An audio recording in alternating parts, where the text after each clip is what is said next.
Hello everyone, welcome back to my YouTube channel blogs with being hot fun. जैसा कि आप सभी को पता होगा कि वैकेंसी 90,000 की आने वाली है TRE 4.4।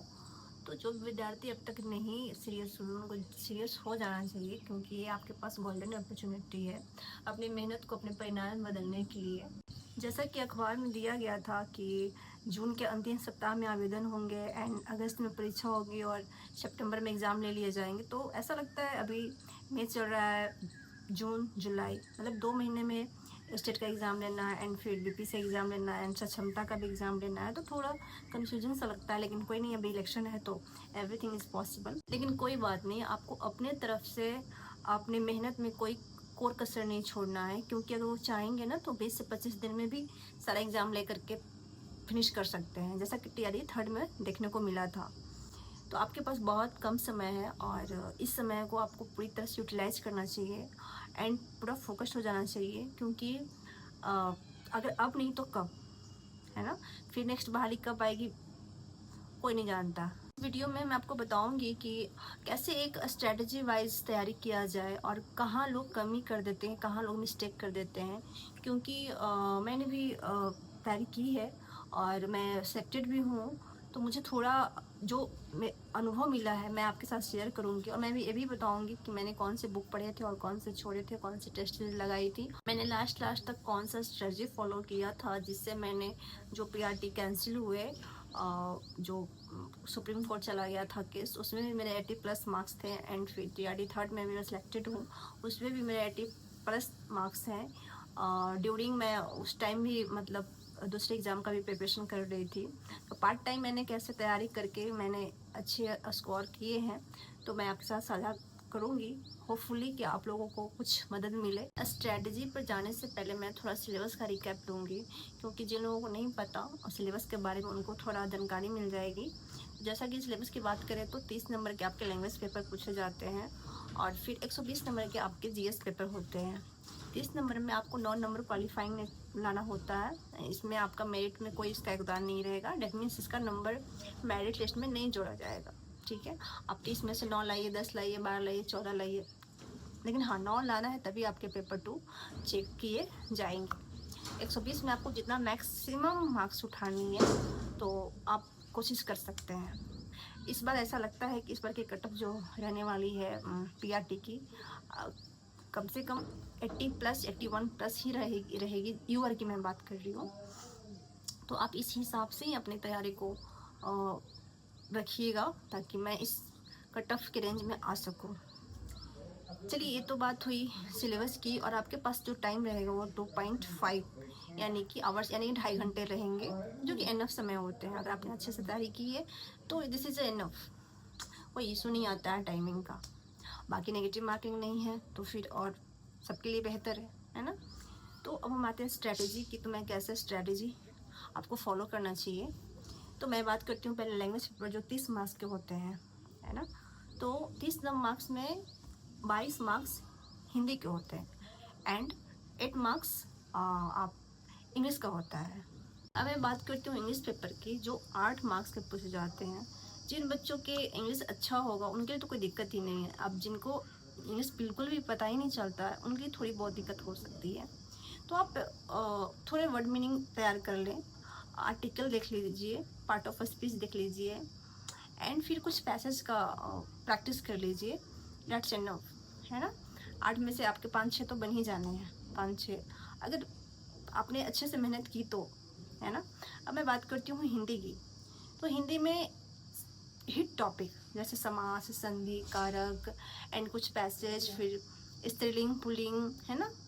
दही क्या होता है, पुल्लिंग होता है, स्त्रीलिंग होता है, इस टाइप के क्वेश्चन मैंने देखे प्रीवियस ईयर क्वेश्चन में कि पूछे गए, तो आप उसको देख सकते हैं। इसमें ज़्यादा डेप्थ नहीं जाना है, क्योंकि इस के बेसिस पे आपका मेरिट नहीं बनने वाला है। तो आप अपना टाइम सेव करके आप GS सेक्टर में लगा सकते हैं, ताकि आप उस सेक्टर में मैक्सिमम नंबर आप गेन कर पाएँ। बात रही जनरल स्टडी की, तो जनरल स्टडी के लिए जहाँ तक मैंने देखा और उसको मैंने क्वेश्चन को मैंने सर्च किया, मैक्सिमम क्वेश्चन जो थे 8, 9, 10 से पूछे गए थे। अगर आपको लगता है कि मैं 6, 7 भी पढ़ सकती हूँ या पढ़ सकता हूँ, तो आप पढ़ सकते हैं, कोई दिक्कत नहीं है ना। लेकिन हाँ 8, 9, 10 पढ़ लेना है। देन आप बीपीएससी का घटना चक्र पूर्वावलोकन है ना, उसको पढ़ लीजिएगा। जो हिट टॉपिक होते हैं, जो हिट क्वेश्चंस होते हैं ना, वो बीपीएससी बार बार रिपीट करती है। तो आपको इससे आसानी होगा एग्ज़ाम हॉल में टिक आउट करने में, है ना। जो आप प्रैक्टिस किए हुए रहेंगे और आप वही क्वेश्चन आपको देखने को मिल जाए तो फिर तो दिल गार्डन गार्डन हो जाता है। तो आप उसको 2 बार 4 बार रिवीजन कर लीजिएगा। पढ़ने के बाद मैं ऑनेस्टली बता रही हूँ, मैंने कुछ नहीं किया था एनसीईआरटी, एससीईआरटी एंड बीपीएससी घटना चक्र पूर्वावलोकन के अलावा मैंने कुछ नहीं किया था। इन सारे बुक को पढ़ना कैसे है, आपको पढ़ने का तरीका पता चलेगा तब जब आप प्रीवियस जो क्वेश्चन को उठाकर देखेंगे कि कौन सा टॉपिक कहाँ से पूछा गया है। जब आप 2 से 4 बार आप प्रीवियस जो क्वेश्चन को देख लेते हैं ना, तो आपके माइंड के सबकॉन्शियस जगह पे फिट हो जाता है कि हाँ मुझे ये टॉपिक कवर करना है।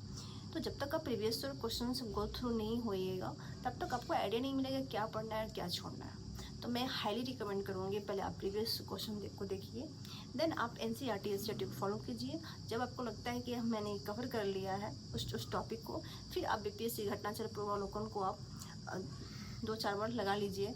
दैट्स इनफ, है ना। ज़्यादा इधर उधर भागने की ज़रूरत नहीं है। अब मैं बात करती हूँ कि कुछ लोग बहुत ज़्यादा कंफ्यूज हैं कि मैं कोर्स ख़रीदूँ या फिर सेल्फ़ स्टडी करूँ।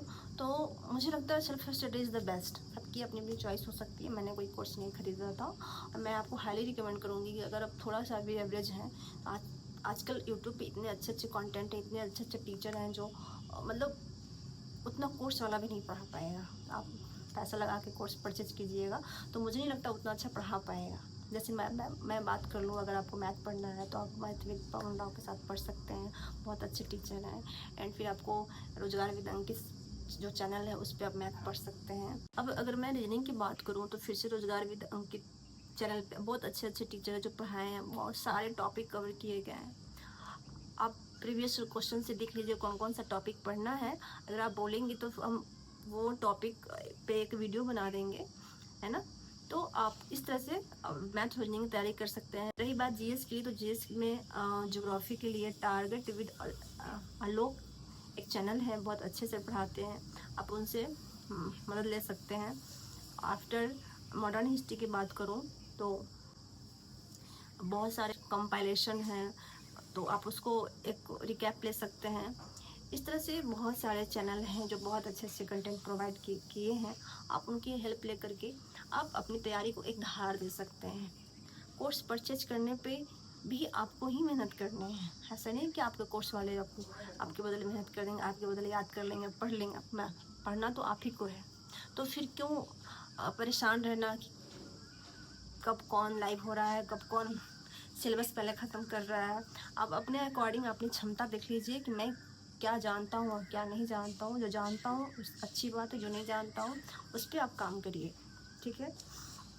जैसे कि मैथ में आपको लगता है कि मेरा परसेंटेज सही है, तो परसेंटेज पे आप डायरेक्ट प्रैक्टिस कीजिए।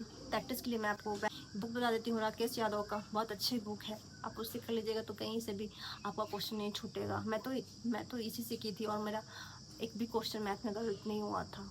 सबसे इम्पॉर्टेंट चीज़ अगर मैथ की बात करूँ तो मैथ में एक और भी इम्पॉर्टेंट चीज़ है। जो आप मैथ का टॉपिक कवर करते हैं ना, उसको आप टॉपिक वाइज उसका नोट्स बनाइए।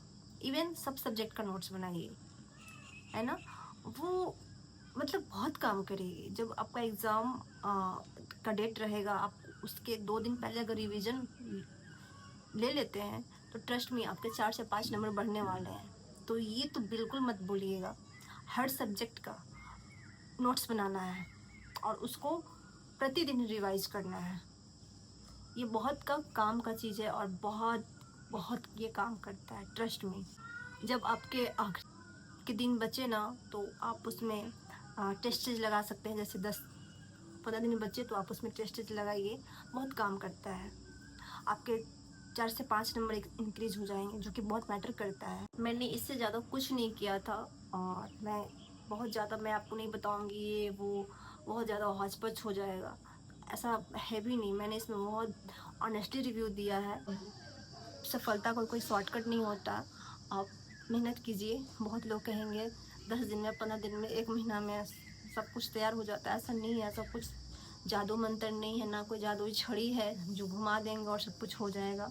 मेहनत तो लगेंगे, और जितना मेहनत आपकी अच्छी होगी ना उतना ही आपके परिणाम भी अच्छे होंगे। तो कीप इट अप, लगे रहिए। एंड इस बार इस गोल्डन अवसर को नहीं छोड़ना है, नहीं तो फिर बहुत देर हो जाएगी। ये सिर्फ एग्ज़ाम नहीं छूटेगा, आपके सपनों को तोड़ देगा, आपके फैमिली के उम्मीदों को तोड़ देगा, ठीक है। तो ये रही मेरी तरफ से strategy and advice. I hope आप लोग को अच्छा लगा हो। अगर अच्छा लगा है तो मेरे वीडियो को लाइक कर देना, शेयर कर देना और मेरे चैनल को सब्सक्राइब कर लेना।